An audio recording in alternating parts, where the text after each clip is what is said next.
હવે ચૂંટણી આવે છે બરાબર, એટલે ભ્રામક જાહેરાતો કરીને સમજો કે કોઈ ખેડૂત સમાજની છેતરશી આ કરશી, પણ ખેડૂતો આ રીતે કોઈ ભરમી જવાના નથી. કામ બેન ખેડૂતને લગતું કોઈ કામ જ નથી થતું.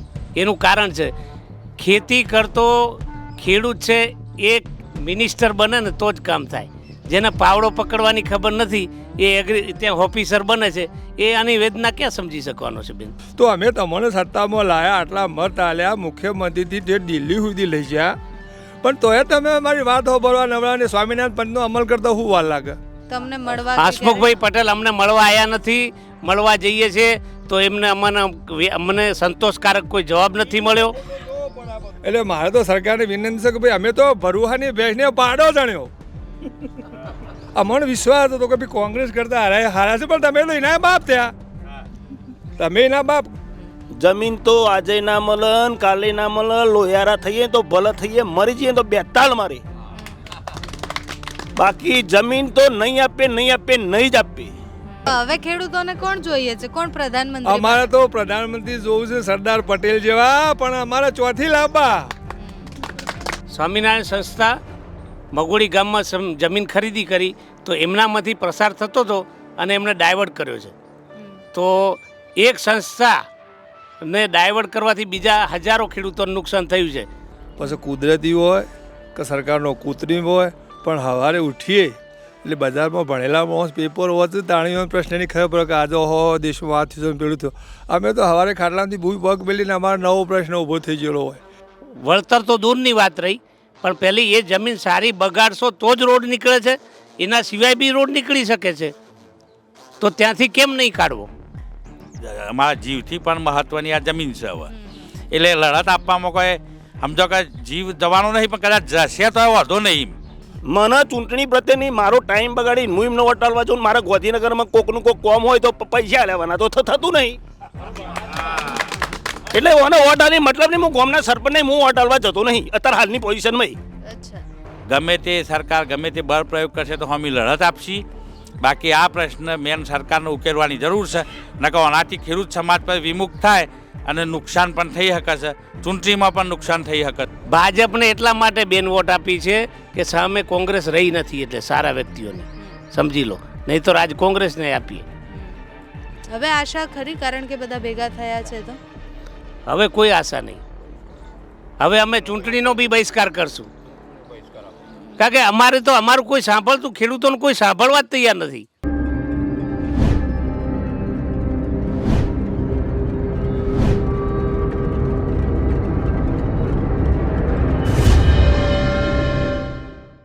નમસ્કાર, અમે યુવા સંસદ કરી અમને એવું થયું કે યુવાનોના પ્રશ્નો ઘણા બધા હોય છે, ભવિષ્ય એ લોકો ઘડવાના છે, એટલે એમના મુદ્દાઓ રાખવા જોઈએ કે એમને 5 વર્ષમાં શું જોઈએ છે, સરકાર પાસેથી શું અપેક્ષા છે. એવી જ રીતના અમને વિચાર આવ્યો કે ખેડૂત સંસદ પણ કરવી જોઈએ, કારણ કે આપણે એમને જગતના તાત તો કહીએ છીએ, પણ હંમેશા આપણે તાતને રડતા જ જોઈએ છે. અઢળક પ્રશ્નો હોય છે ખેડૂતોના. હવે લોકસભાની ચૂંટણી નજીક આવે છે તો પ્રશ્નો સમજવા છે કે ખેડૂતોને તકલીફ ક્યાં ક્યાં પડે છે, સરકારે કયા મુદ્દાઓ પર ધ્યાન આપવું જોઈએ, ખેડૂતોની કઈ એવી યોજનાઓ છે જે પહોંચી છે કે પછી એવી યોજનાઓ બનાવવી જોઈએ. અહીંયા અમે ખેતરમાં બેઠા છીએ, મારી આસપાસ જેટલા પણ લોકો બેઠા છે બધા જ ખેડૂતો છે. એમની પાસેથી જાણવું છે કે આ 5 વર્ષમાં એમને સરકાર પાસેથી શું અપેક્ષાઓ છે, પ્રધાનમંત્રી તરીકે કોને જોવા માંગે છે, અને કોઈની પણ સરકાર બને તો ખેડૂતોના કયા મુદ્દાઓ પર ધ્યાન અપાવવું જોઈએ. સૌથી પહેલાં આપનું નામ શું છે? મારું નામ બેચરભાઈ ચૌધરી, છાલા ગામ. અચ્છા, અને તમે શેની ખેતી કરો છો? અમે અત્યારે હાલ દિવેલા, પછી ઘઉં છે, કપાસ છે, એ રીતની ખેતી કરીએ છીએ. અચ્છા, કેટલા પાક લો છો? પાક 3 સિઝન થાય, આપણે શિયાળુમાં આવે, ચોમાસું ને ઉનાળામાં. અચ્છા, સારી રીતના નીકળી જાય છે ત્રણેય સીઝન? હા, 3 સારી પાણી પિયત આપી અને પાક થાય, થોડું ચોમાસાનું પાણી એમ કરીને સારી રીતે પાક થાય. અચ્છા, તો ખેડૂતોના કયા એવા પ્રશ્નો છે કે જે મતલબ આ 5 વર્ષમાં નથી થયા, એમ આ સરકારે નથી કર્યા? હવે બેન ખાસ કરીને બીજા પ્રશ્નો તો આગળ બીજા કહેશે, પણ અત્યારે હાલ આ ગાંધીનગર જિલ્લાના 4 તાલુકાના ખેડૂતો આવેલા છે. હવે અહીંયા આપણે એક ભારતમાલા કરીને પ્રોજેક્ટ મૂકેલો છે રોડનો. હવે આ જિલ્લો આખો ગ્રીન બેલ્ટ મતલબ ફૂલ વિકસિત જિલ્લો છે, અને આ ખેતીની 40 ગામોમાંથી જમીન જાય છે. હવે અત્યારે હાલ સરકાર સમજો કે જે વળતર આપવા બાબતની વાતમાં ખેડૂતો 1.5 વર્ષથી લડત આપી રહ્યા છે. એક જાહેરનામું રદ થયું તો બીજું અત્યારે પાડ્યું છે, બીજું પાડે લગભગ 4 મહિના થવા આવ્યા. હવે પ્રાંતમાં કલેક્ટરોને, ધારાસભ્યોને, સંસદ સભ્યોને બધાને રજૂઆત કરી કે ભાઈ ખેડૂતોને તમારે આ જમીન મને વિકાસ માટે લેવી, પણ તમારે આપવાનું શું કરવાનું એમ. એટલે અમારી જમીન લઈ લેશો તો અમને શું મળશે? હા, એવો બરાબર. તમારો પ્રશ્ન. હવે આ પ્રશ્નમાં એવું છે કે હાલ ગાંધીનગર જિલ્લામાં 5 થી 7 કરોડ રૂપિયા બજાર કિંમત થઈ જશે, બરાબર, ઓલ ઓવર કોઈ પણ ગામમાં જાઓ. હવે આ જે સમજો કોઈ જંત્રી મુજબ તમને કહે વળતર આપીએ તો એ ખેડૂતોમાં ખૂબ અસંતોષ અને ખેડૂતો બિલકુલ વ્યથિત થઈને આત્મવિલોપન કરી એટલી હદે આમની પરિસ્થિતિ બગડેલી છે. હવે ચૂંટણી આવે છે, બરાબર, એટલે ભ્રામક જાહેરાતો કરીને સમજો કે કોઈ ખેડૂત સમાજની છેતરશી આ કરશી, પણ ખેડૂતો આ રીતે કોઈ ભરમી જવાના નથી. કારણ કે આવી જમીન ગ્રીનબેન્ડની સારી જમીન સામાન્ય વળતરથી કોઈ આપશે નહીં. એના માટે સમજો કે લડત આપવાની થશે, કોઈ જગ્યા ખેતરમાં કામગીરી કરવાની છે એ પણ નહીં થવા દી. અને જબરદસ્ત સંગઠન અંદર ચાલી રહ્યું છે. એટલે કોઈ એમ કે ખેડૂત આ તો થોડા જ નથી ને, પણ વાસ્તવમાં ગામે ગામ આ બાબતનો જબરદસ્ત રોષ છે. યોજનાનો વિરોધ નથી, પણ સમજો કે કોઈ વસ્તુ આપી છે તો 5 કરોડની વસ્તુ છે એ તમને કોઈ મતલબ કે લાખોમાં ના હાલે, સમજો કે કરોડોમાં ના હાલે. 5 થી 7 કરોડ હોય તો એનો કોઈ વચગાળો રસ્તો નીકળે તો ખેડૂતો અંગાત કોઈ સંમતિ સદાય હતી, બરાબર. પછી બીજા બધા પ્રશ્નો તો ઘણા છે, પણ મેન વળતરનો મુદ્દો મેન આવે. એટલે આ બાબતમાં ખેડૂતો આ રોડની કામગીરી નહીં થવા દી. ગમે તે સરકાર ગમે તે બળ પ્રયોગ કરશે તો અમે લડત આપશી. બાકી આ પ્રશ્ન મેન સરકારને ઉકેલવાની જરૂર છે. નકર આનાથી ખેડૂત સમાજ પર વિમુખ થાય અને નુકસાન પણ થઈ શકે છે, ચૂંટણીમાં પણ નુકસાન થઈ શકે છે. લોકસભામાં આ મુદ્દો આવશે? લોકસભામાં હા, અમે ખેડૂતો મોટું જનરલ મિટિંગ કરવાના છે ટૂંક સમયમાં. પછી અમારા આગળના લડતનો કાર્યક્રમ ચાલુ રાખવાનો છે. સમજા ગાંધીનગરમાં દેખાવો કરીશું, જે જગ્યાએ સમજો કે એ કરી અને આની અમારે કોઈ પણ રીતે અમારે તો કારણ કે હવે અમારા જીવથી પણ મહત્ત્વની આ જમીન છે હવે. એટલે લડત આપવામાં કોઈ સમજો કે જીવ જવાનો નહીં, પણ કદાચ જશે તો વાંધો નહીં, બરાબર. પાછળ બીજું કુટુંબ કબીલો તો સુખી થાય. એટલે લોકો આ બાબતમાં જબરદસ્ત લડત આપશી. જગદીશભાઈ પટેલ, મગોડીનો હું ખેડૂત છું. અચ્છા, અને તમે શેની ખેતી કરો છો? અમે બટાકા, મગફળી, અમારે 3 પાક થાય છે. મારે તો બેન પહેલું તો એ કહેવું છે કે ગ્રીન બેલ્ટમાં ગાંધીનગર જિલ્લાની જમીન મૂકી એ કોઈ ખેડૂતે નથી મૂકેલી. આનંદીબેનની સરકાર વખતે મૂકવામાં આવી, એટલે શ્રી સરકારે મૂકેલી છે. તો એ કયા બેઝ ઉપર મૂકી? કંઈક તો એમને જોયું હશે ને કે સારા બેલ્ટવાળી સારા પાકવાળી જમીન છે તો મૂકીએ છીએ. તો એ જમીન બગાડવાનો મિનિંગ જ શું છે? પહેલી તો વળતર તો દૂરની વાત રહી, પણ પહેલી એ જમીન સારી બગાડશો તો જ રોડ નીકળે છે. એના સિવાય બી રોડ નીકળી શકે છે, તો ત્યાંથી કેમ નહીં કાઢવો? ખેડૂતોને નુકસાન કરવું, ગવર્મેન્ટને નુકસાન કરવું, જે તે અધિકારી ગવર્મેન્ટને નુકસાન કરાવી રહ્યા છે કે સારી જગ્યાથી રોડ કાઢે છે જેની બજાર કિંમત બહુ ઊંચી છે, અને કોઈ 5 રૂપિયાનો માલ 25 પૈસામાં આપી નથી દેવાનું. જમીનો જ નહીં રહે તો ખેડૂતોને બીજા ઉપર તો લડવાની ક્યાં જગ્યા જ રહી? અમારા માલની કિંમત કે બીજી કિંમતની તો પછીની જ વાત રહે છે. અમારી જોડે માલ જ નથી રહેતો તો લડવાની તો પછીની વાત રહે છે. આ નકશો છે, આ TBM પ્રમાણે રોડ કાઢેલો છે ને મગોડી ઈસનપુર પરથી સ્વામિનારાયણ સંસ્થાને લઈને રોડ ડાયવર્ટ કરવામાં આવ્યો છે. સ્વામિનારાયણ સંસ્થા મગોડી ગામમાં જમીન ખરીદી કરી તો એમનામાંથી પ્રસાર થતો હતો અને એમને ડાયવર્ટ કર્યો છે. તો એક સંસ્થાને ડાયવર્ટ કરવાથી બીજા હજારો ખેડૂતોને નુકસાન થયું છે. ગવર્મેન્ટને બી નુકસાન છે.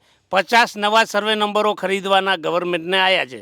રોડ ટર્નિંગ મારે છે. એક્સપ્રેસ હાઈવે જેવો રોડ ટર્ન મારે એ ક્યાંય વ્યાજબી જ નથી વસ્તુ, સમજી લો. અને આ ગેરરીતિ કરવામાં આવી છે. આમાં અમે કોર્ટમાં બી લડી રહ્યા છીએ આની સામે. એટલે આ તો ગેરવ્યાજબી જ છે ને. આનો મતલબ એ થયો કે સરકારમાં જેની પહોંચ છે એ ધાર્યું કરાવે છે અને ખેડૂતો મરી જાય છે. આ વસ્તુ ચાલી રહી છે. અચ્છા, આ 5 વર્ષમાં અહીંયા કેવા કામ થયા? કામ બેન ખેડૂતને લગતું કોઈ કામ જ નથી થતું. એનું કારણ છે ખેતી કરતો ખેડૂત છે એ મિનિસ્ટર બને ને તો જ કામ થાય. જેને પાવડો પકડવાની ખબર નથી એ ત્યાં ઓફિસર બને છે, એ આની વેદના ક્યાં સમજી શકવાનો છે બેન? ખેડૂતોને પ્રધાનમંત્રી ખેડૂત જોઈએ જ છે કે સીએમ ખેડૂત જોઈએ છે? નહીં, પ્રધાનમંત્રી કે પીએમની વાત નથી, પણ જે તે એ ડિપાર્ટમેન્ટનો આજે ખેતીવાડીમાં જેને ખાતું મળે છે એ પ્રેક્ટિકલ માણસ એ પોતે છે જ નહીં. ભણીને બેઠેલો માણસ હોય તો પ્રેક્ટિકલ માણસ જેવું એ આપી શકવાનો નથી આઉટપુટ. પ્રેક્ટિકલ તો કોણ છે? મારા બાપ દાદા છે, એમને ખબર છે કે મહેનત કરે શું થાય છે. બાકી તો કાગળ ઉપર જ ચાલે છે બેન બધું, એવું છે. અચ્છા, અહીંયા સાંસદ કોણ તમારે? અમારા સાંસદ છે અમારા અમિત શાહ જ. હા, અચ્છા, અને તમારા સાંસદ ગાંધીનગર લાગતું છે. હસમુખભાઈ પટેલ અચ્છા, અને ધારાસભ્ય છે અમારા ઓકે. તો 5 વર્ષમાં એ આવ્યા ખરી તમને મળવા? કે હસમુખભાઈ પટેલ અમને મળવા આવ્યા નથી. મળવા જઈએ છીએ તો એમને અમને સંતોષકારક કોઈ જવાબ નથી મળ્યો, કોઈ આવતા નથી. અને હું તમને બેન કહી દઉં, હું ભાજપને જ વોટ આપું છું, ભાજપી છું, પણ આ અમારો મુદ્દો છે. આ હસમુખભાઈ પટેલની ભલામણથી ડાયવર્ટ થયો છે આ રોડ. હસમુખભાઈએ એવું ના જોયું કે એક વ્યક્તિને ફાયદો કરવા સંસ્થાથી બીજા હજારો ખેડૂતને નુકસાન થઈ રહ્યું છે. આ એમની ભલામણથી ડાયવર્ટ થયો છે. ઓકે, ભાજપને શું જોઈને વોટ આપો? મતલબ કામ જોઈને વોટ આપો, ઉમેદવાર જોઈને વોટ આપો, કે પ્રધાનમંત્રીનો ચહેરો જોઈને? ભાજપને એટલા માટે બેન વોટ આપી છે કે સામે કોંગ્રેસ રહી નથી, એટલે સારા વ્યક્તિઓની સમજી લો, નહીં તો આજ કોંગ્રેસને આપીએ. હવે આશા ખરી, કારણ કે બધા ભેગા થયા છે તો? હવે કોઈ આશા નહીં. હવે અમે ચૂંટણીનો બી બહિષ્કાર કરશું, કારણ કે અમારું કોઈ સાંભળતું, ખેડૂતોનું કોઈ સાંભળવા જ તૈયાર નથી. અમે બહુ ધક્કા ખાધા ઓફિસોમાં, બધે કોઈ સાંભળવા તૈયાર નથી. મુખ્યમંત્રી અમને ટાઈમ નથી આપતા, બાકી એમને બિલ્ડરો માટે ટાઈમ છે 1 જ મિનિટમાં. 24 કલાકમાં અપોઇન્ટમેન્ટ આપી છે. એટલે ખેડૂતોની તો બહુ તકલીફો છે મોટી. બેન, ખેડૂત તો આદિ અનાદિથી દુઃખ ભોગવતો આવ્યો છે. અને અમારો તો એક નિયમ છે કે રાતે હોઈ રહીએ ને સવારે ઉઠીને નવો પ્રશ્ન પેદા થાય. પછી કુદરતી હોય કે સરકારનો કૃત્રિમ હોય, પણ સવારે ઉઠીએ એટલે બજારમાં ભણેલા માણસ પેપર હોવાથી તાણીઓ પ્રશ્નની ખબર પડે કે આજે દેશમાં આ થયું પેલું થયું. અમે તો સવારે ખાટલામાંથી ભૂઈ પગ મેલીને અમારો નવો પ્રશ્ન ઊભો થઈ ગયેલો હોય. એટલે અમારા તો પ્રશ્નોની તે વાત કરો છો તે જો એનું લિસ્ટ બનાવીએ ને પછી નવલકથા બને, પણ બધા પ્રશ્નો તો સરકાર સોલ્વ કરે નહીં. પણ જેની સરકારની ફરજમાં આવે છે, જે પ્રશ્નો સરકારની ફરજમાં આવે છે, અમે કોઈ માવઠું રોકો તો સરકાર માવઠું તો રોકવાય જ નહીં. એ તો એના હાથની વાત છે નહીં. અને જો એટલી સત્તા હાથમાં આવી જાય તો વાહ ભાઈ વાહ, સરકારનો કોઈની જરૂર નહીં. બરાબર છે. પણ જે સરકાર નિર્ણયો અવળા લે, ખોટા લે, કે આગળ દિલ્હીમાં જે પ્રોગ્રામ ચાલી રહ્યો છે એ ખેડૂતો નવરા છે, પોતાના શોખ માટે જ હોય છે, પોતાનો બાળ બચ્ચો મેલિંગ ઘેર જોશે. એ તકલીફ છે કે ભાઈ આ સાહેબ જ્યારે સત્તામાં નહોતા ત્યારે 84 ચૂંટણીના મેનિફેસ્ટોમાં કીધું હતું કે ભાઈ સ્વામિનાથ પંચનો અમલ કરો. 2011માં ગુજરાતના મુખ્યમંત્રી તો એદારે મનમોહનસિંહ લખીને આવ્યું હતું, આજે કરતા નહીં. એટલે અમને કોઈ ખબર પડતી નહીં કે પ્રજાનું હિત કરવા પહેલાં કે કોંગ્રેસ ખોટી, મેં ખોટી કી છે, અમે જ મત આવ્યા તાણી સત્તા પર આવ્યા. બરાબર છે. યોને કશું ના કર્યું તાર તો અમે તમને સત્તામાં લાયા, આટલા મત આલ્યા, મુખ્યમંત્રીથી તે દિલ્હી સુધી લઈ ગયા, પણ તોય તમે અમારી વાત સાંભળવા નવરા ને સ્વામિનાથ પંથનો અમલ કરતા શું વાર લાગે? એ પોતે માગતા હતા અમે સ્વામિનાથ પંથનો અમલ થાય તો ખેડૂતને જે પોષણ છે, ભાવનો પ્રશ્ન મોટા ભાગે સોલ્યુશન આવી જાય. બરાબર છે. પછી અમારા ગુજરાતમાં બધાને બધી ખબર છે, ગુજરાતમાં ખેડૂતોને વીજળીના 3 ભાવ છે ને વેચાણ ભાવ 1 છે. કદાચ બધા ખેડૂતોને આ બધી ખબર નહીં હોય. અને કેનાલવાળો જેને ઊંચી કેનાલ હોય, નેચો પાણી જતું હોય, એને તો મફત પાણી છે, એનો અમારો વિરોધ નહીં. જે ખેડૂતને સસ્તું પાકે છે એનો વિરોધ નહીં, પણ એનો જે વેલ્યુએશન ખર્ચો, જે હોર્સ પાવર પર વીજળી છે, મીટરમાં 2 ભાવ છે. અને આ પ્રશ્ન આ સાહેબે આવ્યા પછી ઊભા કરેલા છે. આખા ગુજરાતમાં હોર્સ પાવર હતો. 2003માં આવ્યા એટલે ઓને હોર્સ પાવરમાંથી મીટર ચાલુ કર્યો. હું પોતે મીટર બહુ છું. મીટરમાં પાછો એમાંય પાછા પેટા કલમો, કે ઓન તો બેઠા બેઠા આદેશ કરીને પૈસા ચોથી આવીએ જોવાનું હોય. વીજળીમાં મીટરમાં 2 ભાવ, 60 પૈસા 80 પૈસા. અને પેલા કેનાલમાં ફી વાપરીનો જરાય આપણને દુઃખ નહીં, પણ અમારો જે વેચાણ ભાવ છે એ એક જ હોય છે અને પડતર કિંમત અલગ અલગ હોય છે. એટલે એ તો અમારા માટે કાઠું જ છે. પછી આજે રેવન્યુના કાયદા કોંગ્રેસની વાત નહીં કરતો, કેશુબાપા વખતની વાત, જે ભાજપ શાસનની વાત કરું છું કે એ 100 રૂપિયાના સ્ટેમ્પમાં ખેડૂતને કોઈ પણ ખેડૂતના નામ કમી કરવું હોય અથવા નામ દાખલ કરવું હોય તો 100 રૂપિયાના સ્ટેમ્પમાં તમે સંમતિ આપી દો, એ દાખલ થતું. આજે તો રેવન્યુના રાહે લૂંટ ચાલે છે, લૂંટ. અને હમણાં મને બાજુના ગામનો એક બનાવ જાણવા મળ્યો, મબારપુરમાં એ 4 ભાઈઓને 20 વીઘા જમીન નોમા કરવી હતી, જંત્રીઓ ડબલ કરી દીધી છે. હવે એકબીજાનો નોમ કાઢવો હતો તો એને 1 વીઘો જમીન વેચવી પડી, તાણે પેલું સોલ્યુશન આવ્યું. દસ્તાવેજના પૈસા કરવા માટે વીઘો જમીન વેચવી પડી. કે 4 ભાઈઓ માપની પરિસ્થિતિમાં ખેતીમાં જૂતા હતા, આજે 5-8 લાખ રૂપિયા ખર્ચો આવ્યો. એટલે મેં સરકાર નહીં જાણતી. મારું કહેવું છે કે વડીલો પાસેથી મિલકત હોય એમાં તો તમે લે ઈજી થઈ જાય, એમાં તો તમારા ભાઈઓ બાગલામાં ફટાફટ નોમ થઈ જાઓ, નોમ કાઢવાનું કાઢો. આ તો કોઈની ખરીદેલી જમીન હોય એના માટે જે વિકલ્પ કરતા હોય, બરાબર છે. એટલે ખાલી ખેડૂતના માટે લૂંટ. અને કયા ક્ષેત્રમાં તમે ખેડૂત જોવા જાય, અત્યારે દવાનું ડબલું લેવા જાય તેમાં MRP લખેલી હોય છે. હવે MRP કે 256 રૂપિયા આવે ને પેલો 240માં હાલે છે. તો દવા ડુપ્લિકેટ સમજવી કે સરકારની ધ્યાન નહીં સમજવી? તમે 256 થી 240માં કઈ રીતે હાલી શકે? તો સરકારનું આનું ધ્યાન નહીં. કો તો દવા ડુપ્લિકેટ છે, કો તો પ્રિન્ટ ખોટી છે. તો આ અમારું ધ્યાન રાખવાની. તમે અમારી ધ્યાન રાખો તો ગઈ સાલ બજારમાં ઘઉં આવ્યા એટલે તમે તે 1.5 સ્ટોક બજાર મેળો ઘઉં ભાવ સસ્તો લાયા. આગલી સાલ બજારમાં ઘઉં આવ્યા એટલે તમે નિકાસ બંધ કરી. અમારી ધ્યાન અમારા ઘરમાં ખીચામાં પૈસો ના હોય એની ધ્યાન રાખવાની. પણ પેલા બધા જે લૂંટી જ હોય છે એની સરકાર કોઈ ધ્યાન રાખતી નહીં, બરાબર. એટલે મારે તો સરકારને વિનંતી છે કે ભાઈ અમે તો ભરુહાની ભેંસને પાડો જાણ્યો. ભરુહાની ભેંસને પાડો ગામડામાં કહેવત છે કે એક ભેંસ હતી, એ કાંઈ વ્યા કે એને બચ્ચું આવે એટલે પાડી ગયું અમારી ભાષામાં. એટલે અમે કોંગ્રેસનું શાસન ચાલતું હતું એટલે એમાં 84માં મહેસાણા જિલ્લાવાળે લોકસભાની પહેલી સીટ આલી એટલે પાડો જણીને દિલ્હી મોકલ્યા 40 વાર પહેલો. અને તમે આજે અમારી વાત સાંભળતા નહીં એટલે શું કરવાનું?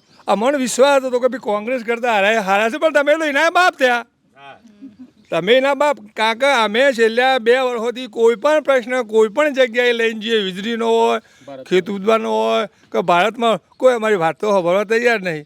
તો મારું કહે છે પહેલાં રાજા રજવાડામાં સિસ્ટમ હતી બેન કે તમને કોઈ તકલીફ હોય એટલે દરવાજામાં બેલ હોય ને દોડી ખખડાવવાની, રાજામાંથી બહાર નીકળો. આ રાજાઓ તો બહાર નહેરતા જ નહીં, ચૂંટણી વગર નહીં નહેરતા હો. આચારસંહિતા થાય એટલે તમે બોલીએ ને કહીએ. મારું તો કહેવું છે હવે લોકશાહીની પદ્ધતિમાં બદલાવ લાવવાની જરૂર છે. હું પોતે બોલી શકું છું શું બદલાવ લાવવાની જરૂર છે કે ધારાસભ્ય મત લેવા માટે પોતાના વિસ્તારમાં ગામ દીઠ મિટિંગ કરે છે. મને મત આલજો મત. તો વર્ષમાં 1 વખત એ ગામના પ્રશ્નો એને લેવા જવા પડે. આજે 7 વિધાનસભાની સીટો હોય અને લોકસભાનો સભ્ય હોય એ પણાદાવામાં ફરી વળે છે. હવે કેટલા ગામને કેટલા મત થયા બેન?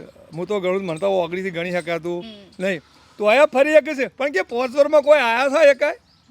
અને અમુક નેતાઓ કે અડવાણી સાહેબને મત ગાંધીનગર જિલ્લાવાળા આવ્યા એટલે આપણે ટીવીમાં ફોટા વગર કોઈને જોયું હતું? તોય વિશ્વમાં મત નો શાક નોખો ઓન મજબૂત કરો, મજબૂત. અમે જેટલા મજબૂત થવાનું છે બાચી અમે મજબૂત થઈ જાય, પણ અમને નરમ નશે પાડો, અમને મજબૂત રવા દો. અને મારું કહો છો જો પ્રજા નહીં હોય રાજ ચો કરશો? પ્રજા નહીં હોય તો રાજ થવાનું. એટલે અમે જીવતા છું, આમ પ્રજા જીવતી છે તો જ આ બધું ચાલવાનું છે. પણ તમે વાતો કરતા હતા કોઈ અને કર્યું કોઈ. કમસે કમ ને મુલાકાત તો હાલો, મુલાકાત હાલવા માટે તૈયાર નહીં કોઈ પ્રશ્ન. અને ગામ પંચાયતમાં ગામમાં અમે વિધાનસભામાં કે લોકસભામાં પ્રચારમાં આવું અને મારા જેવો ઉતાવળીઓ બોલે કે ભાઈ આ કરો એટલે મને પકડીને બહાર લઈ જાય. એટલે તમે એ ના બોલવા દે, ઓફિસમાં પહેવાના એટલે તમારે કરવું શું? એટલે હવે જનજાગૃતિની પ્રજાની જરૂર છે મારા હિસાબ, બરોબર છે. સારું કાકા, કામ કયા થાય તો કહો. કઈ તો થયા હશે ને 5 કોમ તો અબળો મને દેખાય તમે રોડ ઉપર જોયું ને એ રોડ અને પેલા કેવા કહેવાય આપણે પુલ ને તે આગળનો પુલ બનાવેલો તૂટી જાય પૂંઠી નવો બને, બરોબર છે. આગળનું બોળું પૂરે જાય પાછળ બોળું નવું બને, પોઈનો બોળો બનાવશે પણ આગળનું બોળું પેલું કરતા કરતા પેલા શેપટથી પેલું બોળું પૂરાઈ જાય છે એટલા ઊંડો કરે છે. બરોબર છે. વધારે વિકાસ થાય તો હજુ તૂટી જાય. અને ભૂતકાળનો કદાચ તમને યાદ હશે કે આનંદની બેન મુખ્યમંત્રી હતો, આનંદીબેન મુખ્યમંત્રી કચ્છમાં અંડરગ્રાઉન્ડથી પાઇપલાઇન પોકાડી હતું. આનંદીબેન ગોધીને નતા એના મરીએ લીક થઈ હતી. અમે પેપરના હોતેલા માતા કહું છું.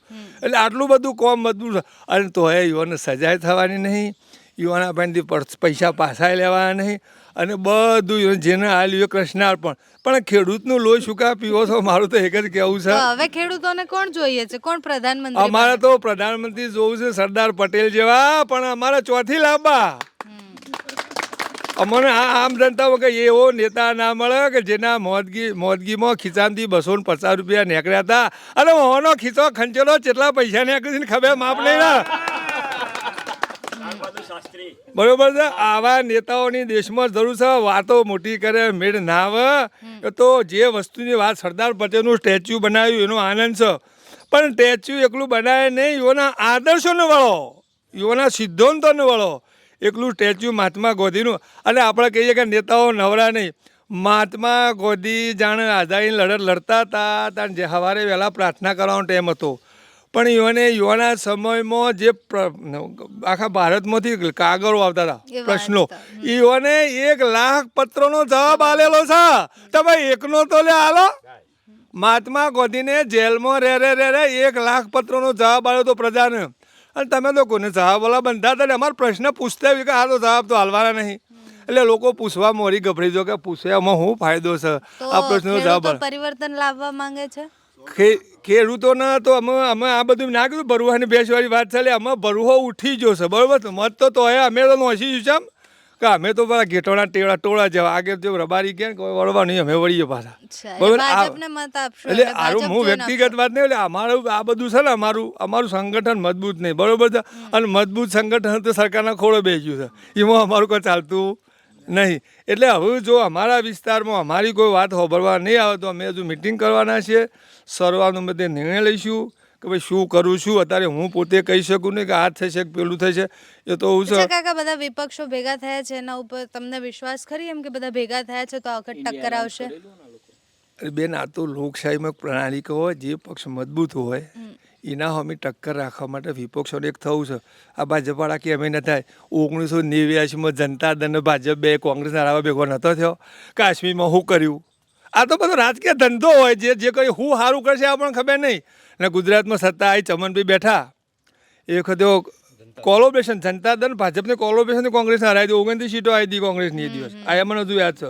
અને ચમનભાઈની 70 સીટોથી મુખ્યમંત્રી થયા હતા. એવું નહીં, અત્યારે લોકો વિશ્વાસ કરશે એમ? ખેડૂતો વિશ્વાસ કરશે? ખેડૂતો તો હબળો અમે વિશ્વાસ કરી કે ના કરે, પણ ચોકતો મત નખવો પડે ને. બરોબર છે. હવે નવી પેઢી છે, જે ભણેલો વર્ગ છે, એને આ નિર્ણય હીરો જલ્દી લઈ શકશે કારણ કે યુવા પેઢીઓમાં જોરવાની છે. બરોબર છે. એટલે યુવા પેઢી જે વખતે રાજીવ ગાંધીને જે યુવાનોનું મતદાનનું જાહેર કર્યું કે ભાઈ આ ઉંમરે મત આલો, એ વખત પરિવર્તન આવ્યું હતું. બરોબર છે. એટલે પરિવર્તન તો એકલા ખેડૂતો ના લાવી શકે બેન. આમ જનતા ભેગી ભળે તાનું પરિવર્તન આવે.